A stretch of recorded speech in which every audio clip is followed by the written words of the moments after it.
VariantsOnly, who's facing doganswer. And if we look at the standings, we find both players at the bottom.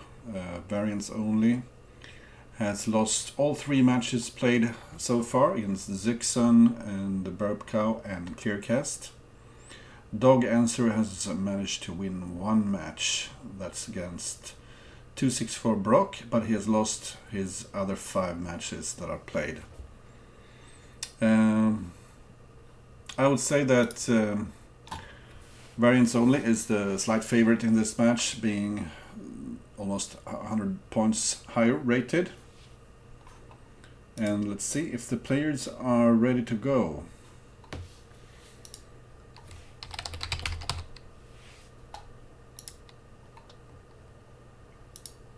We're watching this from the view of VariantsOnly.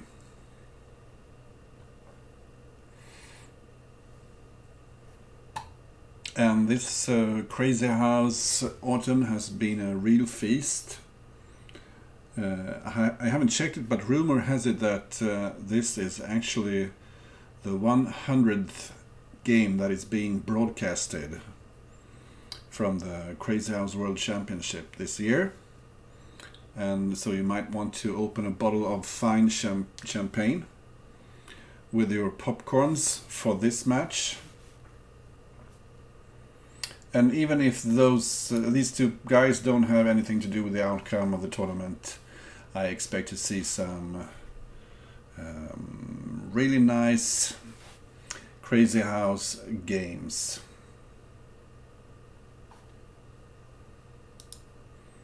I wonder if, let's see if, yeah, I'm actually featured, so maybe we'll have some newcomers to this game.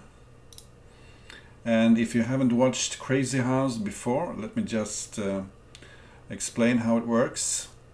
Whenever you capture a piece, you get it in hand. It changes colors, so you keep it in hand, and instead of moving one of your pieces on the board, you can drop a piece that you have in hand almost anywhere. You can deliver checkmate with it. You cannot place pawns on the first or last rank, and that's about it. So all the pieces are circulating, and it makes the game very complex and also very aggressive.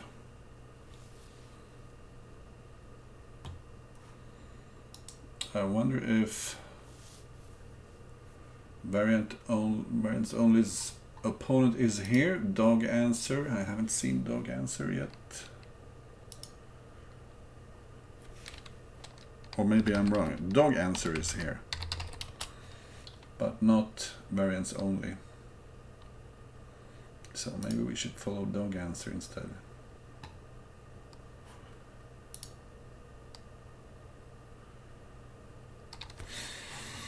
No VariantsOnly this far.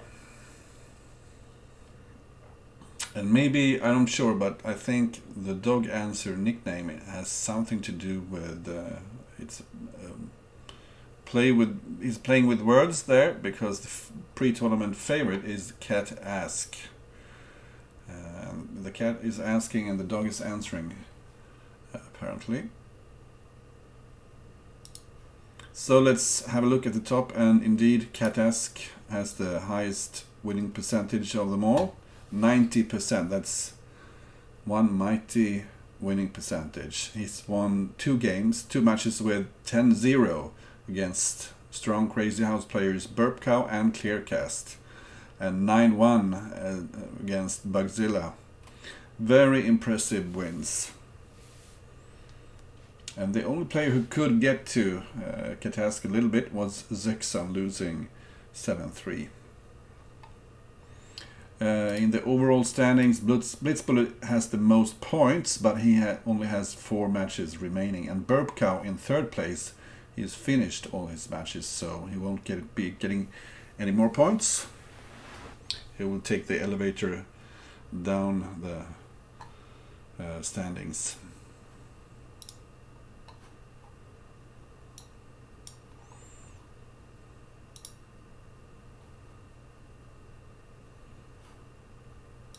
So welcome those of you who are watching. We are waiting for the game to get started. Both players are seated. We'll be watching from the view of doganswer, who is black in the first game against VariantsOnly.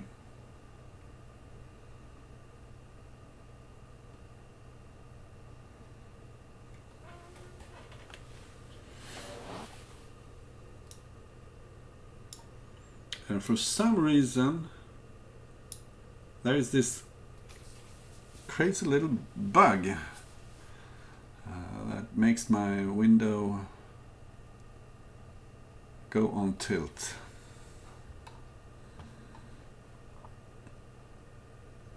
They should be starting any second now, I suppose.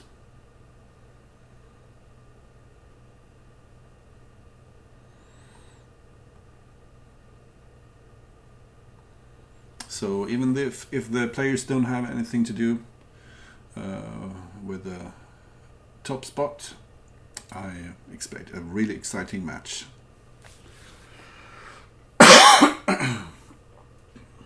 So do we have any predictions from the audience who will win this match?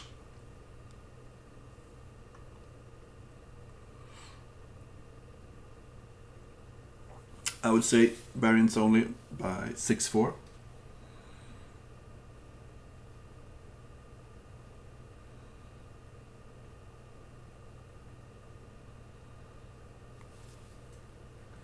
Still waiting for the first game to start. They will be playing 10 games, regardless of the outcome.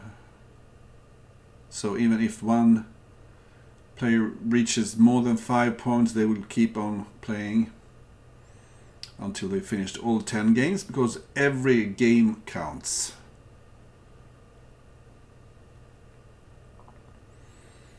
Yeah, something like 6-4 or maybe 7-3.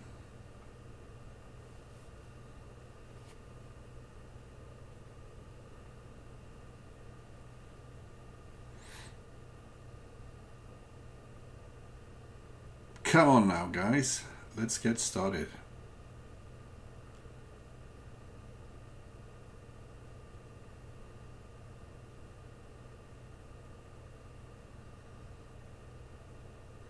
And if you look at the ratings of these guys, they are around 2,500 and they are at the bottom of the standings. You realize what a super strong candidate tournament we have. And we will get a really exciting World Championship match by the end of this year, between the winner of the Candidates tournament and the reigning champion Yasugi 99.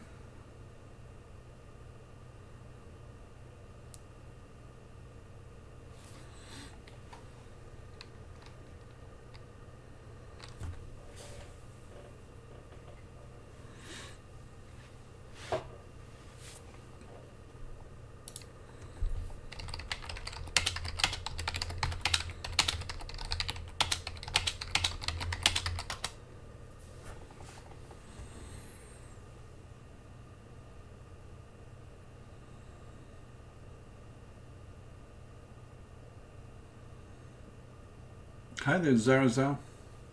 Welcome.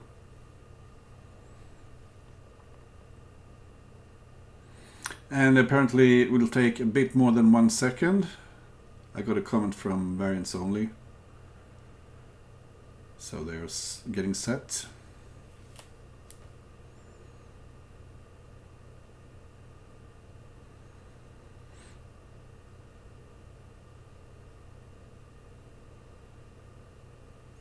And for those of you who wonder why there's a delay, it's just so the players won't be hearing my comments when they are trying to make decisions. I'm just fine.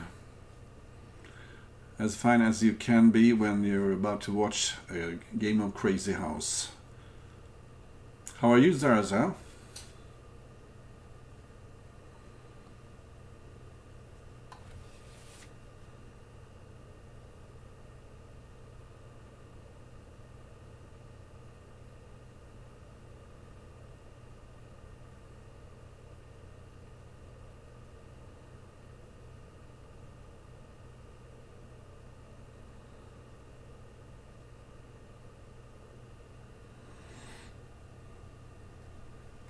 Good to hear.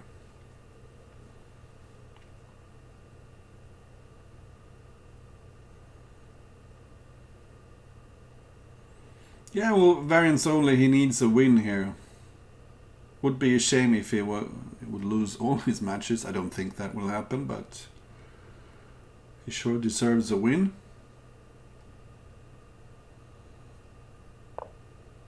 And off they go. Variance only starting with e4 and doganswer choosing a kingside fianchetto line. Variance only playing really aggressively here in the opening. Going for the f7 square immediately, and black protects it with a queen. So I wonder if this is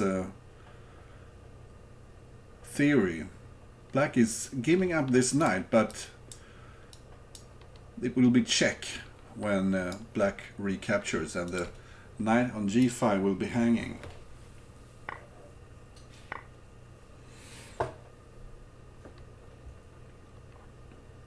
So how do you do this? Do you push the e-pawn? This is uncharted territory for me.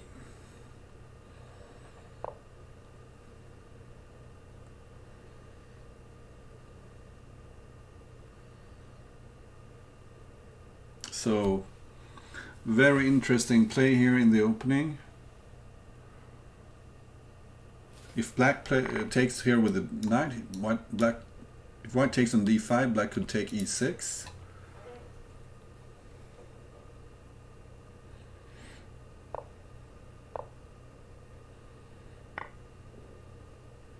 So white is just going forward and forward and forward here. Probably a pawn for g7.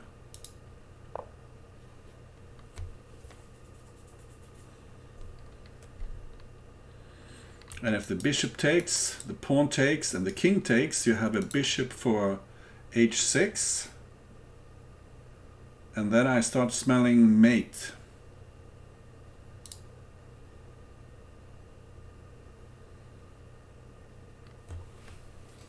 So white capitalizing on his initiative here.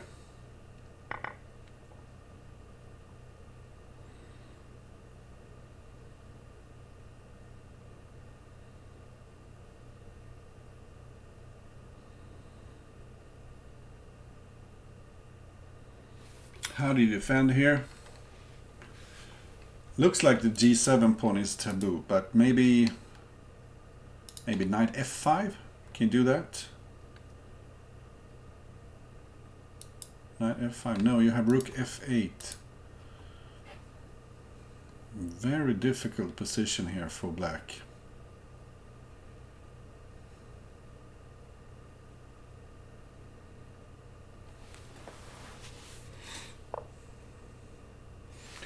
So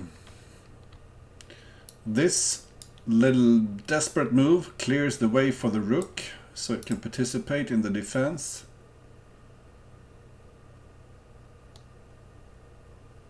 But what about bishop at h6 or bishop h6? Bishop h6 threatens rook at h8.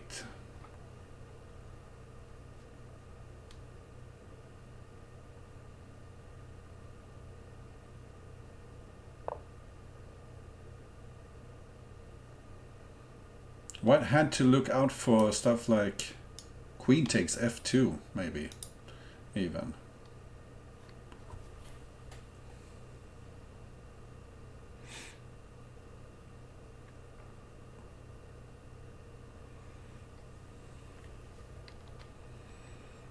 So slight little precaution here by white, protecting g2, shutting out the queen, and also hitting d5 here.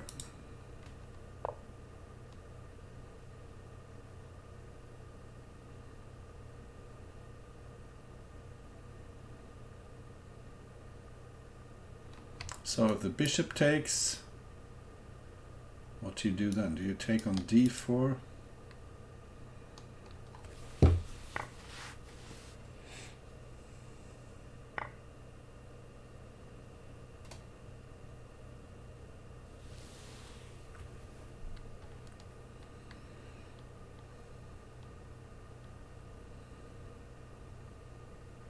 I don't quite get this because the king has a safe square on d1. This knight is still pinned.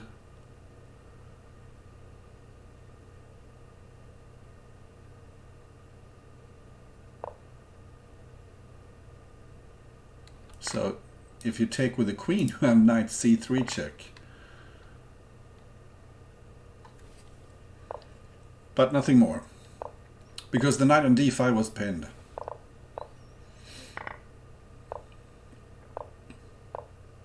Wow, some really quick moves there. Black rushing his h pawn up the board just to open the h file. It took a while, so white is ahead on in development. But black got the open h file, half open h file, and a pawn in hand for those tempi spent.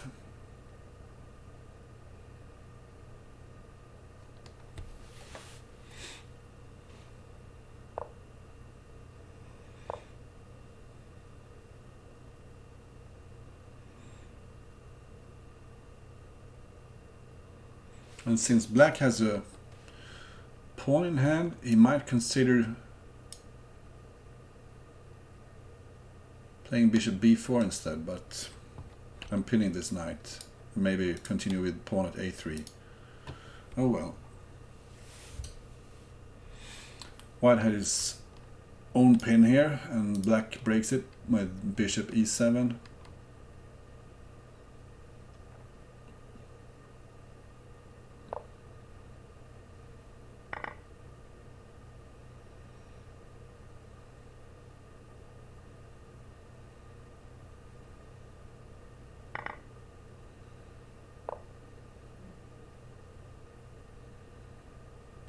While it's claiming that the e5 square is important.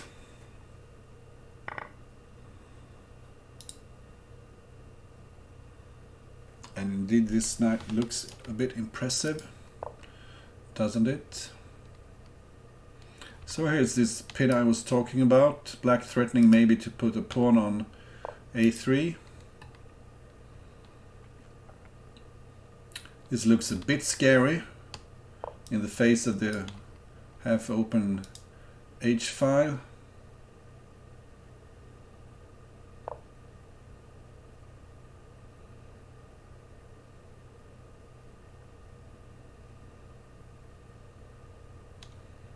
You probably want to trade this bishop, because otherwise white might just move it over here to the king side.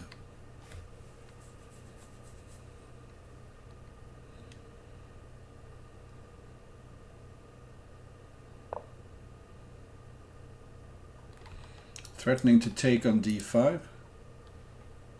And maybe white isn't scared of black taking here, because then white gets the b file.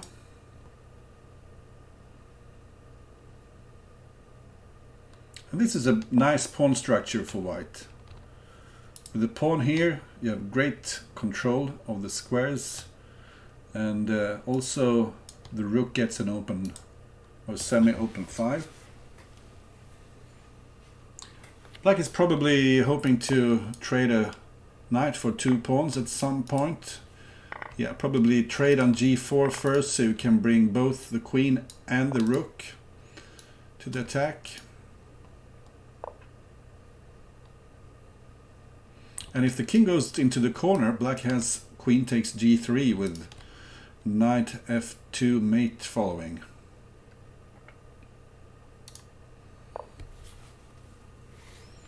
So probably just h1.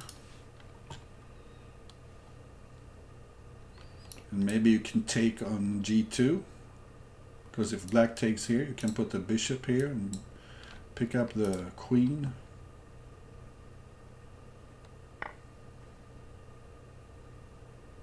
Oh, there was a pawn hanging also.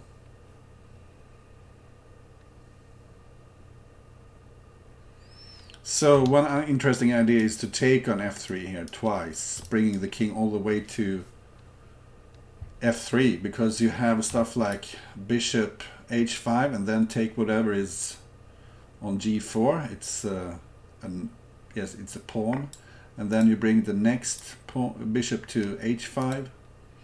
This is another interesting idea, because when white takes here, you have knight c3, and you can take on d1 if you want.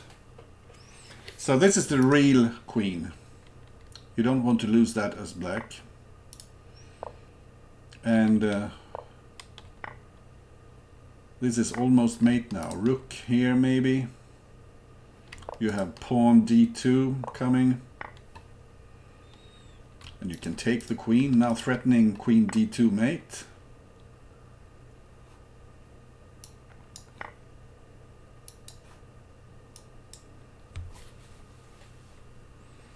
So black is in complete control here.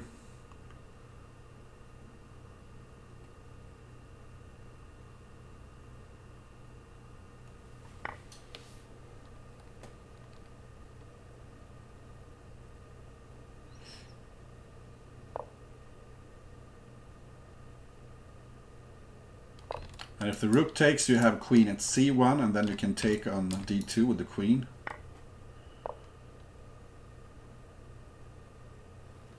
Possibly queen c3.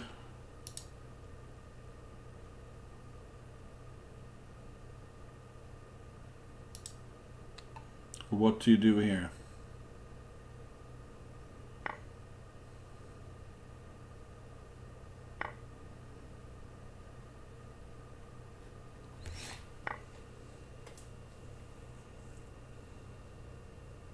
So white is still alive. Black would need a knight to finish white off.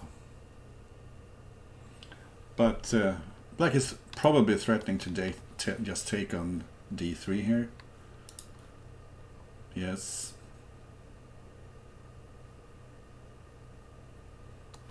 Rook h8 is just a check, nothing more. So this move covers c4, but does it really matter? Bishop here, or on e4.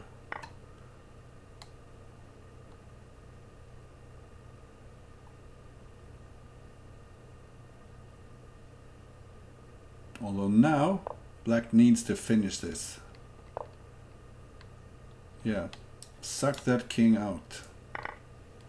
And pawn b4.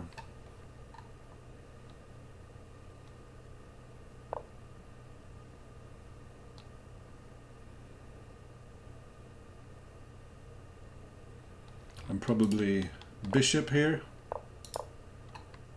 Oh, there was a mate there. Yeah, right. Okay, never mind. 2-0 variants only, who was in control almost the whole game there. Great success for his quick H pawn there. Now black is sacrificing a pawn in the opening, just to gain some time.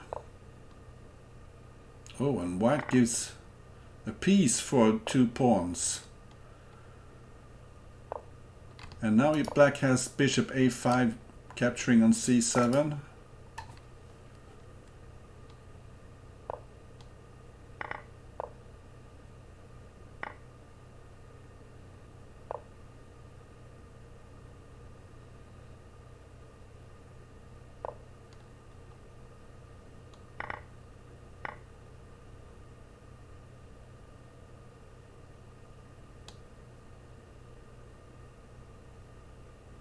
Oh, thank you so much, Mouse Paddable.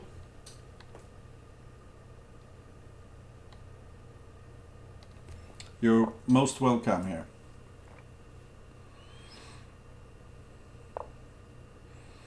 So the board is unusually empty, I would say. A lot of open squares to put pieces. So I can understand why black wanted to mend his kingside position, but this allowed a very, very simple trick, just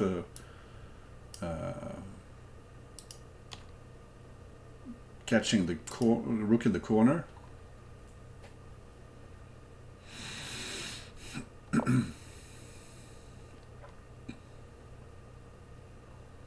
So white doesn't quite have the time to take here because of pawn takes. And if pawn takes, you have maybe knight g2 check.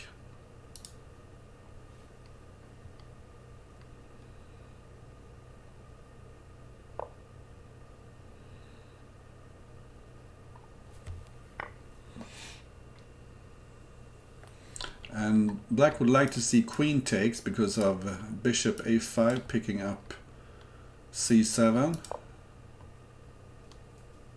And this is a problem for black. It was in the first game as well.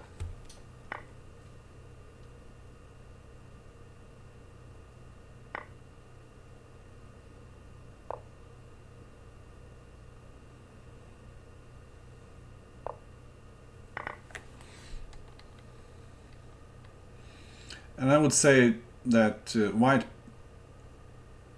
got the most of that trade because the rook is so dangerous in the vicinity of the black king here.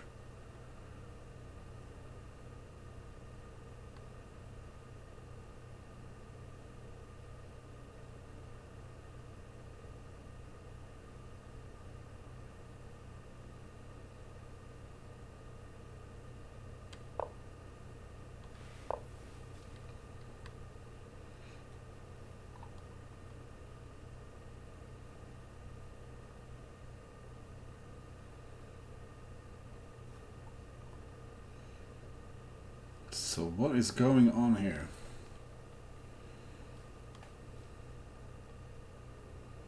I suppose it could take, maybe.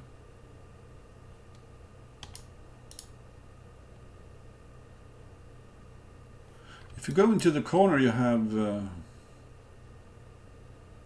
you play pawn f2 then?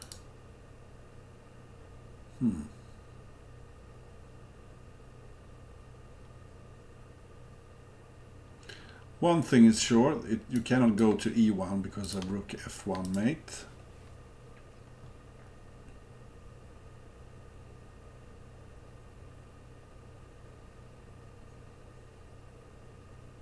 But it does look safe to go in this direction.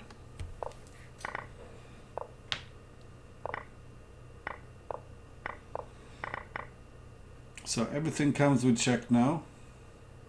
Both players anticipating this.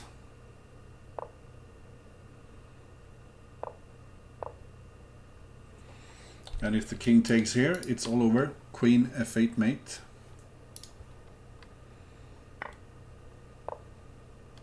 Nice finish there with the flurry. Variants only 3-0.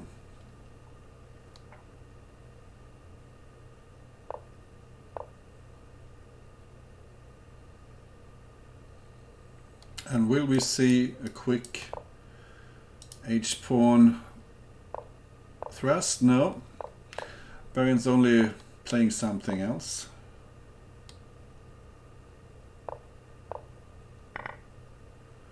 And this opening has been very topical in this Crazy House World Championship. This pawn setup with the bishop, the queen here, protecting important pawns.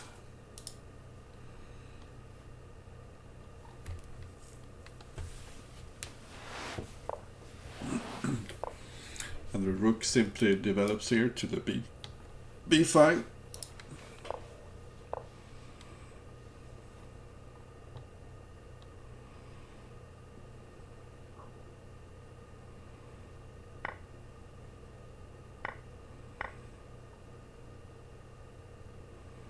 So maybe white missed this. Although it does take some time to get the rook on b1. So this is taboo because of knight e2 when black picks up the queen. Also this knight is taboo because of knight e2.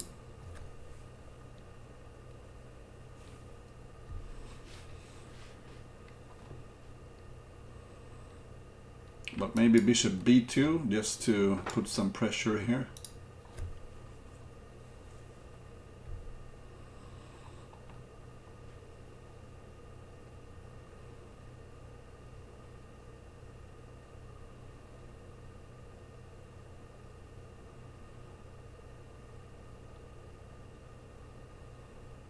looks like maybe knight e5 was not the best move because of bishop takes e2.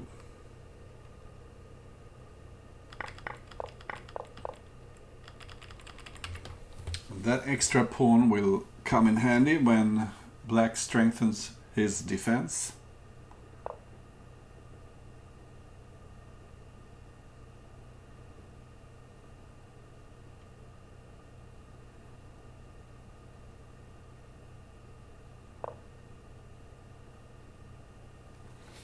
So no more knight e2 tricks.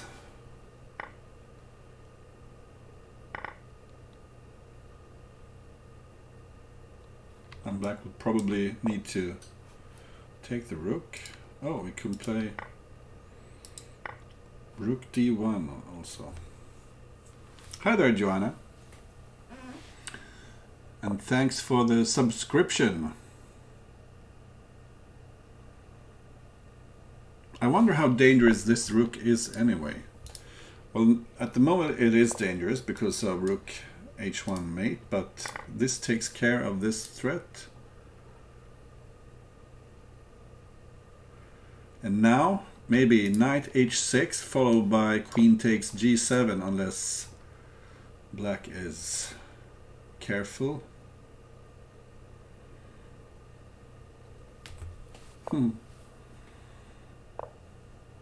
So white would like to have a rook or queen here for g8 so he can do the classical smothered mate. And where to find something heavy?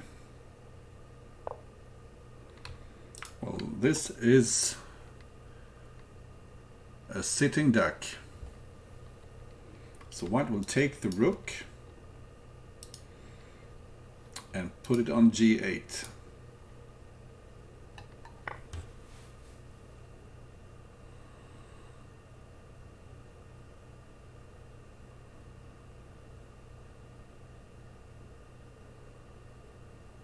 I wonder what doganswer is thinking about here. Yeah, we need to take. And of course black realizes this threat and protects f7, so there is no smothered mate. But can white break through here on the dark squares?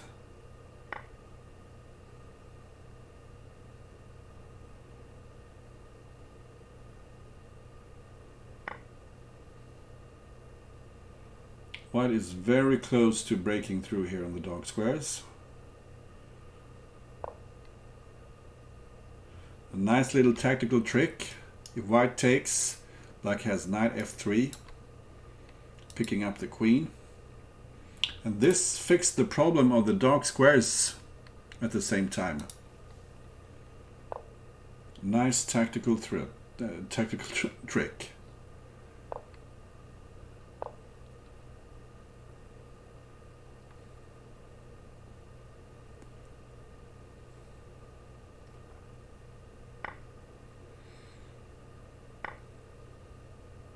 So this is so sharp. Notice that this knight covers h2, so even if black picks up the queen, there is no mate on h2. And how does white proceed here?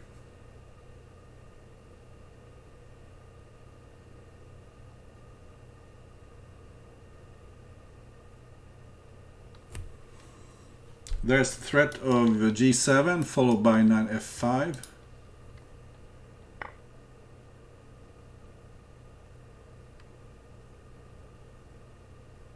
And isn't g7 good even here? King takes, knight f5. Looks very dangerous.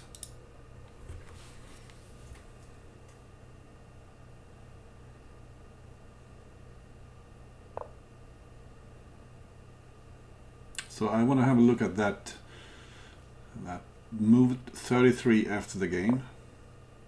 I think maybe white missed something there. So now he plays it instead.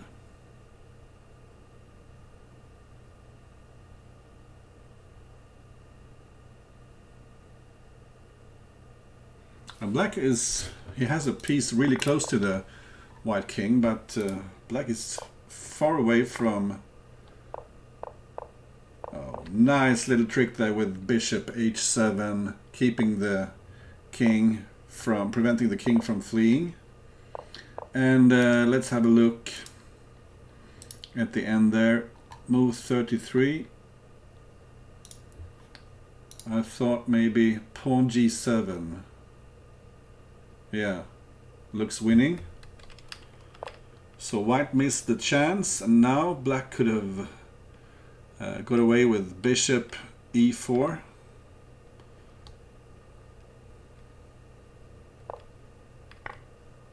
And now, once again, pawn g7 is good. And knight h to f5 is better, as I mentioned. Now, black shouldn't have taken on f5. Instead, he should have played king h7. But it's probably winning for white anyway. Okay, but this is mate. And white found a nice finish here. Bishop at h7. That magnet bishop keeps the king from running out of the board, and instead forces it back into the corner where it gets mated. So, and we are following doganswer, who won his first game. And let's have a quick recap what happened here in the opening. The same opening we saw before, but this is slightly different. White didn't take on f7, which it's probably premature to take on f7, I would say.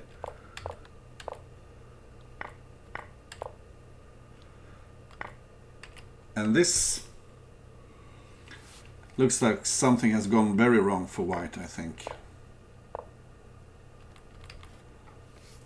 Because if he cannot take on f2, and the problem with taking on f2 is black has stuff like bishop h5, just picking up the knight. Yeah, looking so good for black this. The f2 pawn was will be missed. Black already threatening pawn f2. And let's say rook f1, you have bishop e3 picking up the knight here. So this is just hopeless.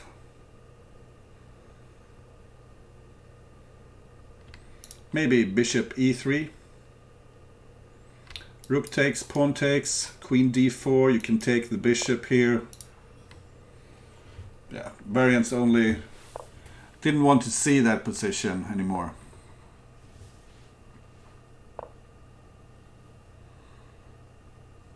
So some creative opening play here by variants only.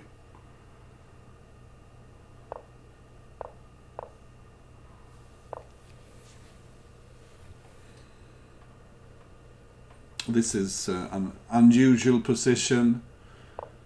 We're probably out of theory already.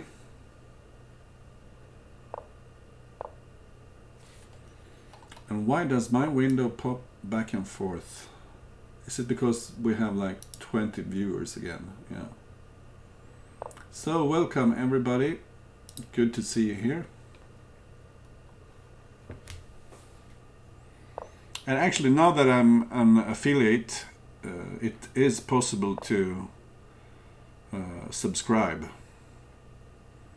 I really don't know why you would do it, but it's possible. Okay.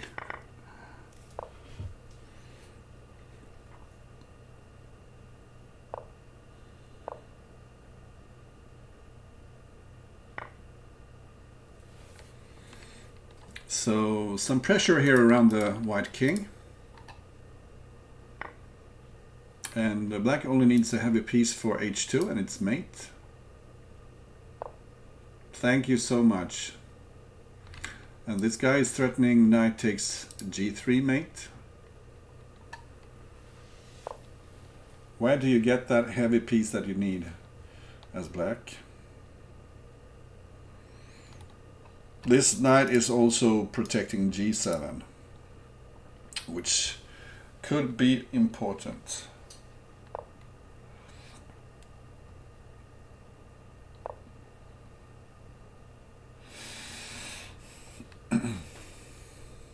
I like the way that white is handling this, because these bishops are providing some great board control for white. And white has some extra space, well, not much, but some extra space.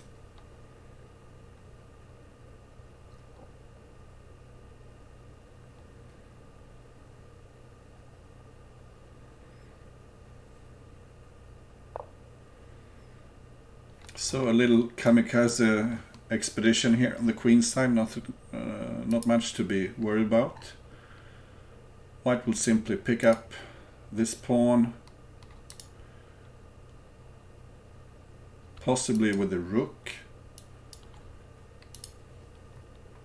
and also h6 is hanging.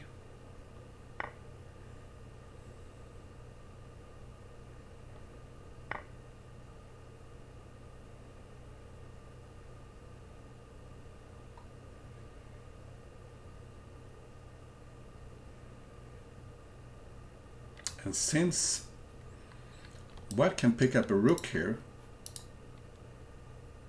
might be interesting to take on g4. Is there a forced mate then? I was thinking queen takes g4, pawn takes here, bishop takes f8. It's really close to mating. But maybe it isn't mating. Well, indeed, he does go for that sacrifice. But now the queen is protecting g7.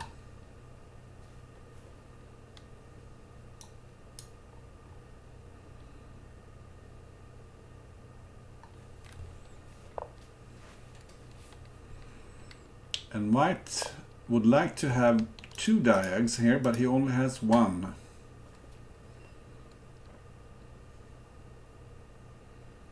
So this bishop not only strengthens the defense along the long diagonal, it also prepares queen takes g3 at some point.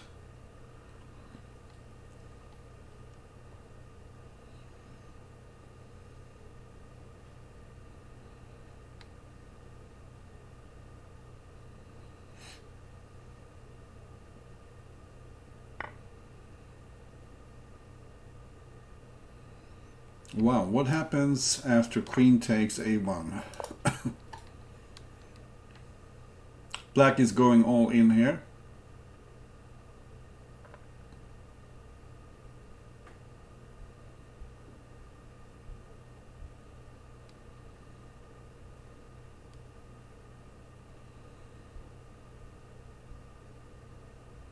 And to tell the truth, I don't quite see the mate after rook takes, pawn takes, king takes. Where is the mate for black there? I guess dog answer doesn't see it either. And now white has queen h7 mate. So this had better be winning for black, or else the tides will turn. Yeah, I will check it out after the game. I think maybe the same line, but without letting the queen come to c3 was good for white.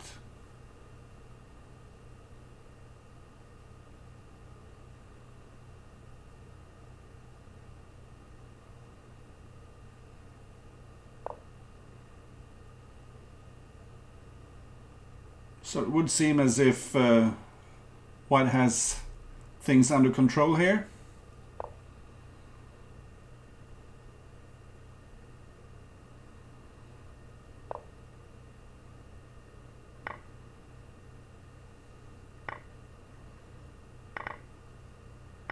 Well, this is rather optimistic. The king will just run over to the queen side, and a couple more moves and the checks are no more. Come on, you cannot do anything with a rook and a pawn here.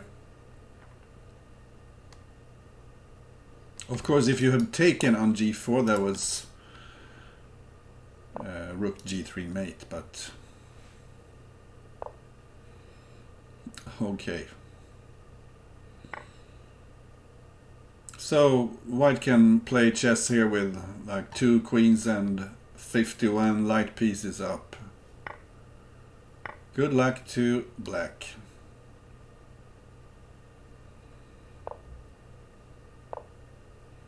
So simply evacuating h7 for the queen, and let's have a look at what happened there.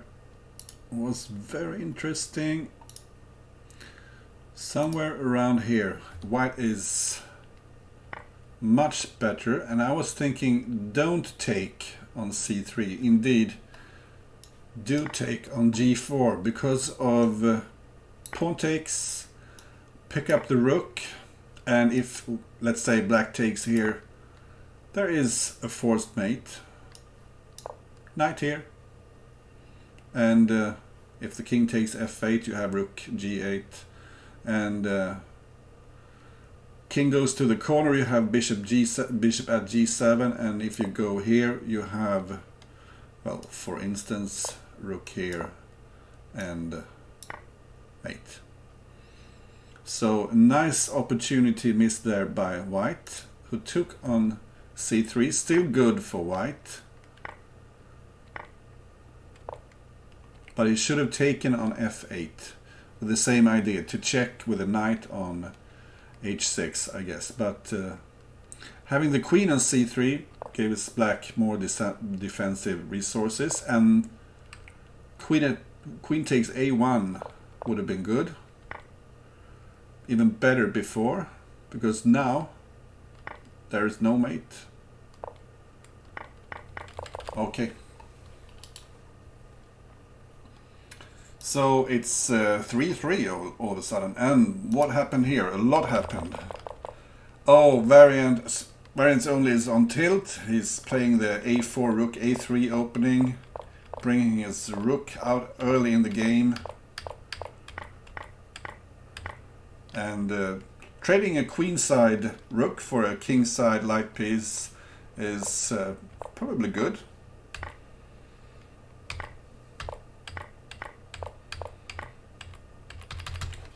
So this looks like winning for white.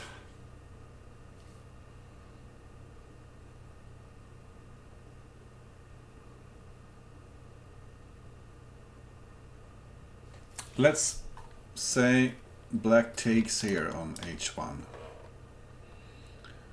You have where is the mate? Pawn here.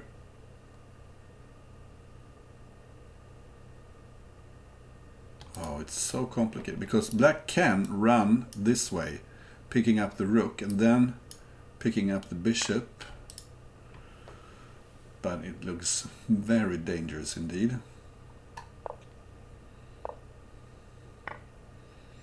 But this was way too dangerous. But maybe there wasn't a defense.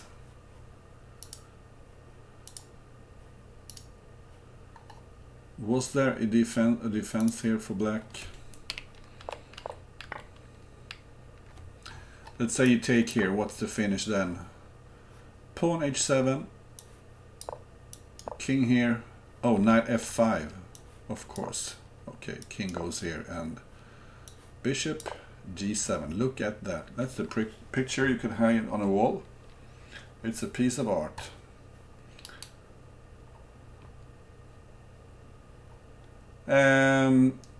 Well, I do have a time delay.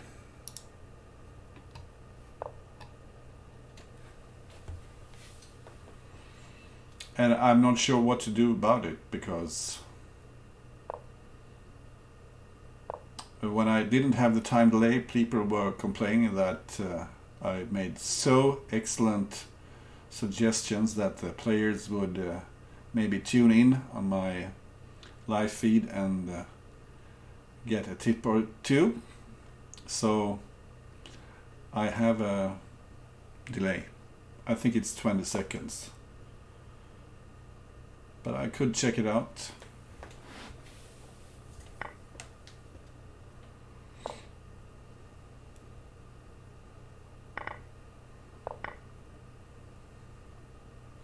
So the thing happening here is that white pseudo sacrificed the piece, picking up c8, so when black takes back, white has bishop at d6, taking back on e5.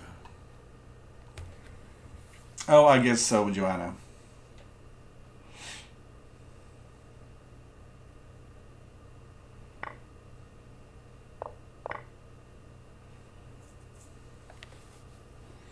So material is balanced,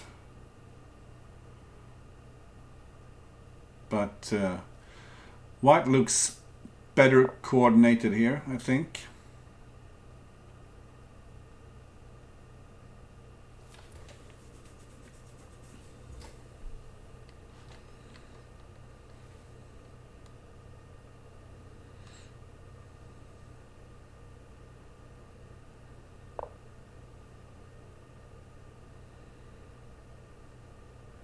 So white doesn't mind giving a piece here. Let's say pawn takes, bishop takes, pawn here. White will probably just take on e7 then.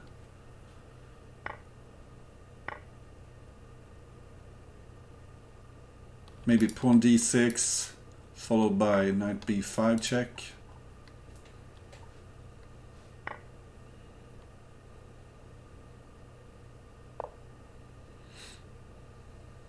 So if black takes here, you have knight b5 picking up the bishop with tempo. So black needs to run over here. But when it gets to g8, white will have knight e7 check.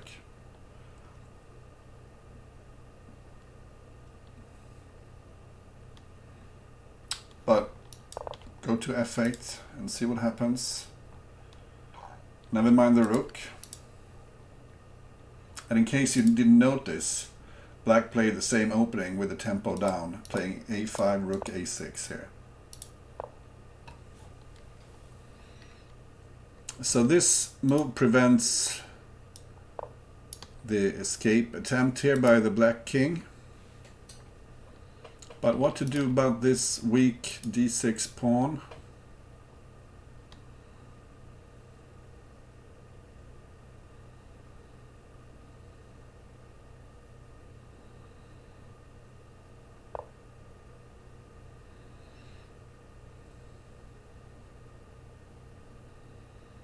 So look out, sometimes white can actually sacrifice on g4, yeah.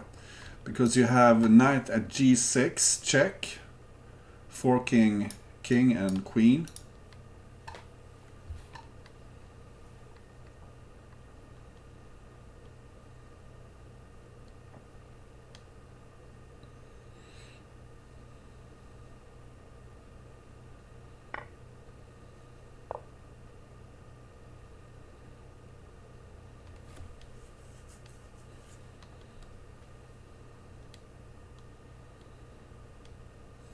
I'm a bit worried here for black.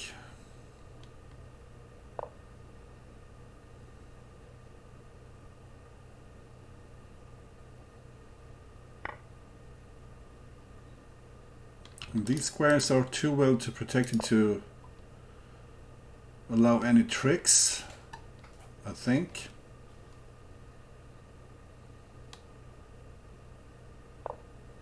The knight is also covering g4.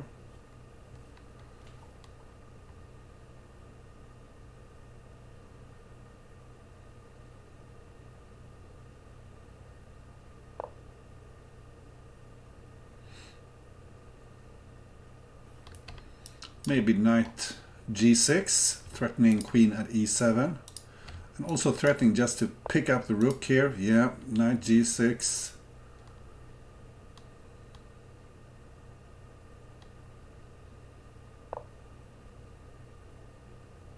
So this covers e7, also threatens to take on g3.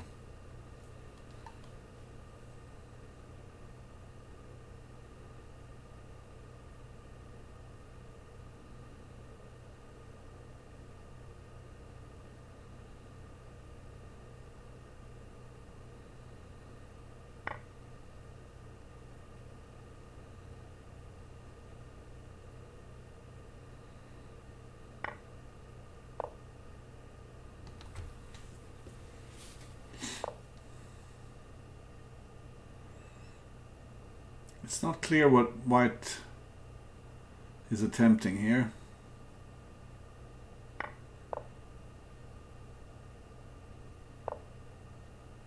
What happened there? Why didn't just black take g3? I don't understand. It was a stupid pre-move, was it? Was this a bluff move, taking the rook?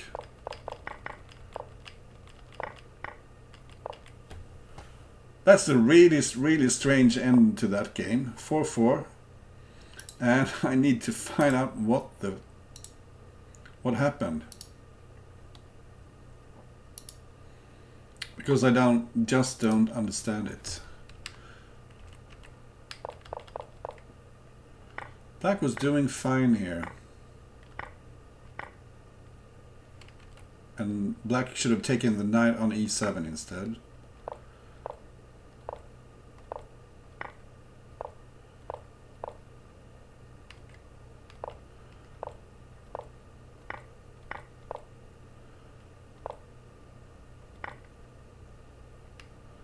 And why not take on g3 here? It does look dangerous. Because this bishop sometimes might be active. Something like this.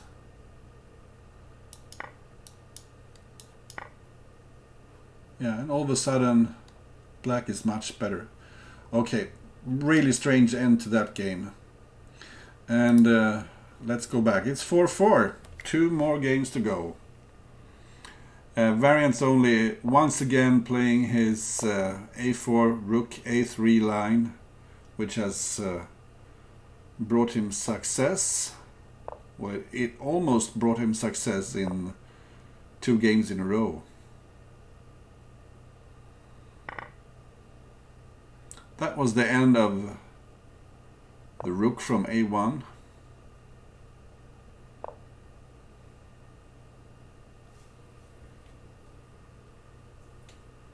But the rook managed to compromise the black pawn structure a bit.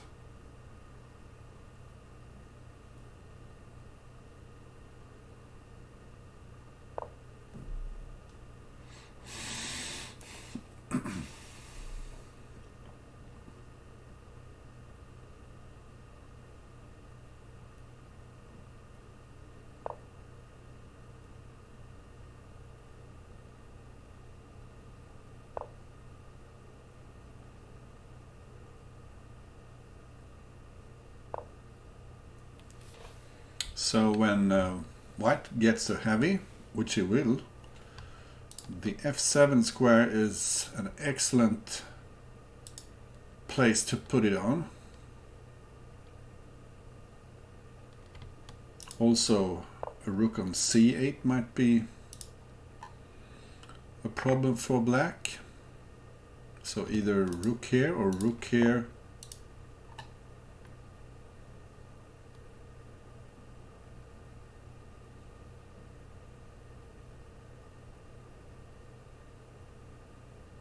It's hard to find a spot for this queen, because if you go to d8, you can take on f6 and then you have knight at f7.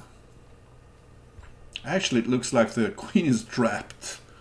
Okay, it cannot go here, it cannot go to d8, cannot go to c8, it cannot go to g8 because of the same rook takes f6. The queen is trapped.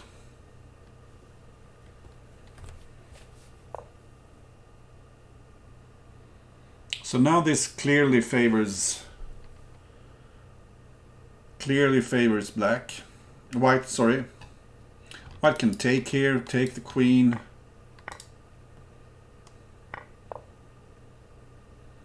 Probably just take on g6 to evacuate f7. Or you could take on d5. White just cashing in here, taking some material. Just pick up the rook, put the rook somewhere here along the last rank.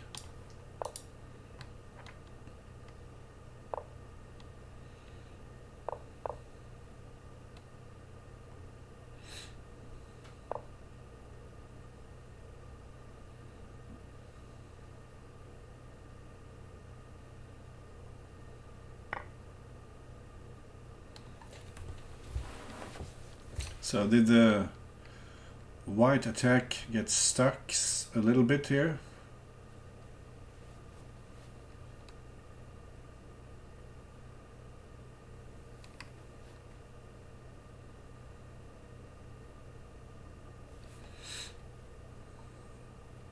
Maybe you can take here. Pawn takes and rook e7, threatening to take on g5.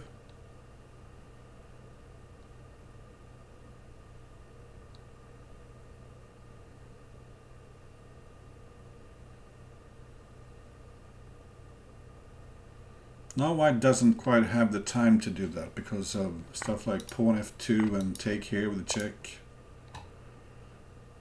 Did he find another breach? Yeah, so he's giving a lot of material here, but the queen is delivering mate. Nice finish by VariantsOnly, who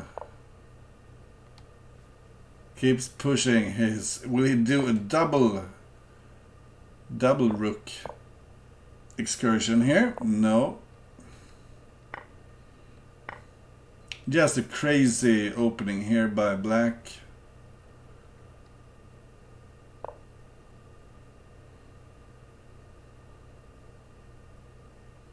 But it shows that you can literally play anything in Crazy House.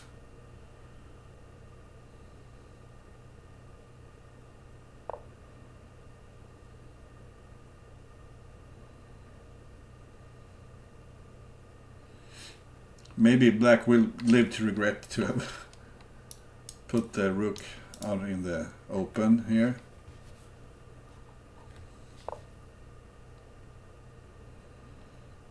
But the rook is still alive and kicking. Right now it's kicking f2.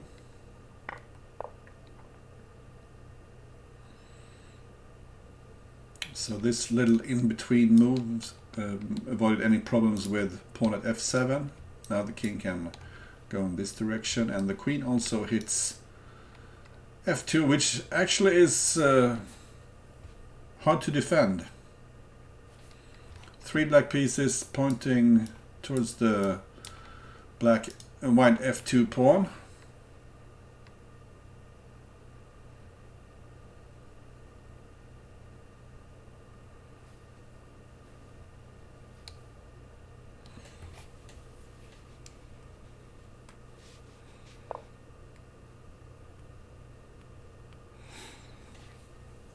What if black simply takes here?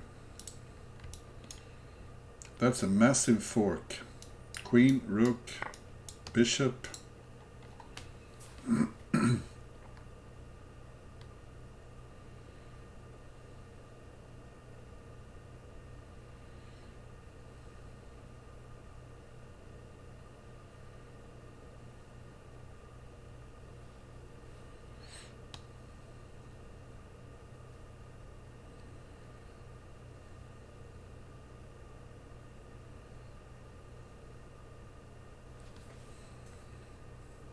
So this looks like a disaster for white.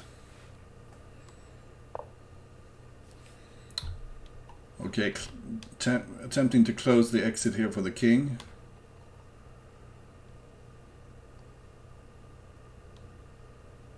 But I mean, black could take on e4.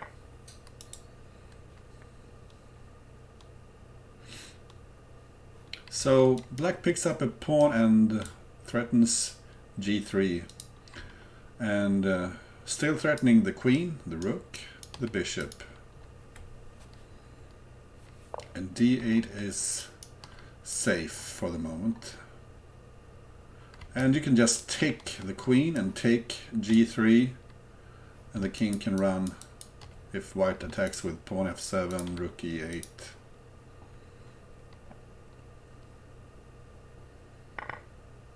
So just take g3 and white can resign.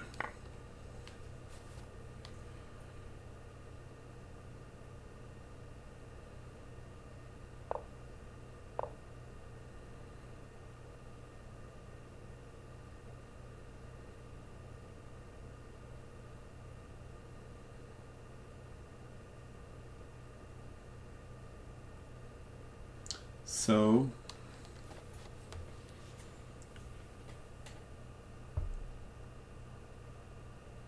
nothing for white here. Shake hands.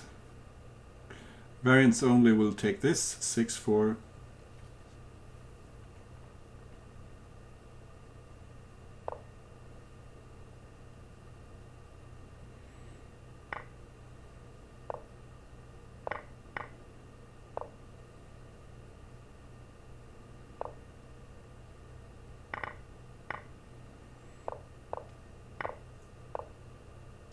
And a nice little forced checkmate there in the end. Congratulations to Variants Only, who takes his first win in this Candidates tournament. And it was the A4, Rook A3 and A5, Rook A6 openings that